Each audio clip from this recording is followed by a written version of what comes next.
Headline news बिंदास बेधड़क Meera bridge દુર્ઘટના બાદ પ્રશાસન એલર્ટ મોડ પર છે ત્યારે ડભોઈ સરિતા બ્રિજનું નિરીક્ષણ કરવા જિલ્લા કલેક્ટર પહોંચ્યા.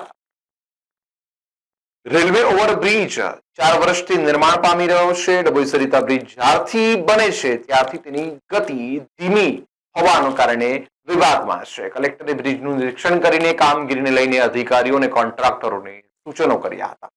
બ્રિજ એક સાઈડ થી તૈયાર થઈ જતા વાહન વ્યવહાર એક તરફનો ચાલુ કરી દેવાયો હતો. બીજી સાઈડ તૈયાર થઈ તે પહેલા નિરીક્ષણ હાથ ધરવામાં આવ્યું હતું. હાલ રાજ્યના તમામ બ્રિજનું નિરીક્ષણ કરવામાં આવી રહ્યું છે. સરિતા બ્રિજનું પણ આજે જિલ્લા કલેક્ટર અનિલ ધામેલિયા દ્વારા નિરીક્ષણ કરાયું હતું. બ્રિજની એક સાઈડ પર પડેલા ખાડા દૂર કરવા તેમજ બીજી સાઈડ વહેલી તકે તૈયાર કરવા સૂચન કરાયા હતા.